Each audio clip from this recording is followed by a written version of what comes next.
ಹೇಗಿದೆ ಅಮ್ಮ? ದೀಪಾ, ನಾನು ಹುಷಾರಾಗಿದ್ದೀನಿ ಕಣೆ. ಯಾಕೆ ಅಳ್ತಿದ್ಯಾ? ಸಮಾಧಾನ ಮಾಡ್ಕೊ. ನಾನು ಹುಷಾರಿದ್ದೀನಿ.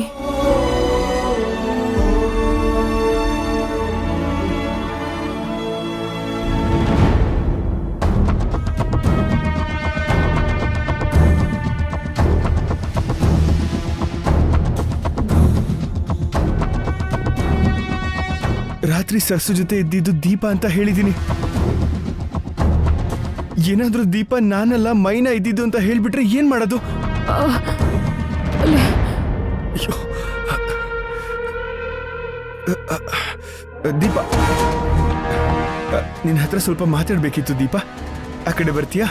ಒಂದ್ ನಿಮಿಷ ಸರ್ಸು. ಏನಪ್ಪ? ಏನಿಲ್ಲ ಸರ್ಸು. ದೀಪ ಬಾಯ್ಲಿ ಬಾಯ್ಲಿ. ಏನು? ಬಾಯ್ ಕಡೆ. ಒಂದ್ ನಿಮಿಷ ಅಮ್ಮ.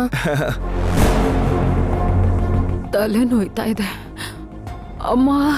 ದೀಪ, ಸರ್ಸು ಜೊತೆ ರಾತ್ರಿ ಎಲ್ಲ ಇದ್ದು ನೋಡ್ಕೊಂಡಿದ್ದು ನೀನು ಅಂತ ಹೇಳಿದೀನಿ. ಯಾವುದೇ ಕಾರಣಕ್ಕೂ ಮೈನಾ ಇದ್ದಿದ್ದು ಅಂತ ಗೊತ್ತಾಗ್ಬಾರ್ದು ಸರ್ಸುಗೆ, ಸರಿನಾ? ನಿಮ್ ಪಕ್ಕ ಕುತ್ಕೊಂಡು ಅಳ್ತಿದ್ಲಲ್ಲ, ಆ ಹುಡುಗಿ ಯಾರಮ್ಮ? ಏನಮ್ಮ ಹಿಂಗ್ ಕೇಳ್ತಿದ್ಯಾ? ರಾತ್ರಿ ಎಲ್ಲ ನನ್ನ ನೋಡ್ಕೊಂಡ್ಲು ಅಂದ್ಯಲ್ಲ, ಅವಳೇ ನನ್ ಮಗಳು. ರಾತ್ರಿ ಇದ್ದಿದ್ದು ಈ ಹುಡುಗಿ ಅಲ್ಲ. ಸರಿ, ನಾನೇ ಇದ್ದೆ ಅಂತ ಹೇಳ್ತೀನಿ ಬಿಡು. ಹಾಗೆ ಮೇಂಟೈನ್ ಮಾಡು.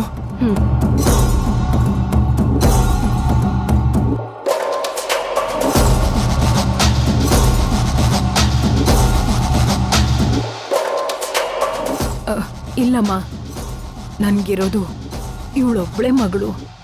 ಹೌದಾ? ಹಾಗಾದ್ರೆ ಆ ಹುಡುಗಿ ಯಾರು? ನೀನ್ ಸರಿಯಾಗಿ ನೋಡಿಲ್ಲ ಅಂತ ಅನ್ಸುತ್ತಮ್ಮ. ಇಲ್ಲಮ್ಮ, ಅವಳನ್ನ ತುಂಬಾ ಹತ್ರದಿಂದ ನೋಡಿದ್ದೀನಿ. ಈ ಹುಡುಗಿನೇ ಬೇರೆ, ಆ ಹುಡುಗಿನೇ ಬೇರೆ.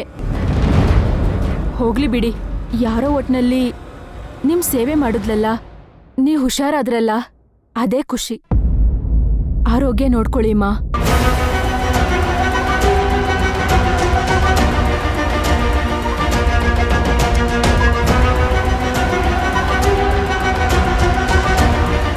ನನ್ನ ರಾತ್ರಿ ಎಲ್ಲ ನೋಡ್ಕೊಂಡಿದ್ದು ದೀಪ ಅಂತ ಧ್ರುವ ಹೇಳ್ದ. ಈ ನರ್ಸ್ ನೋಡಿದ್ರೆ ದೀಪ ಅಲ್ಲ ಅಂತ ಹೇಳ್ತಿದ್ದಾಳೆ.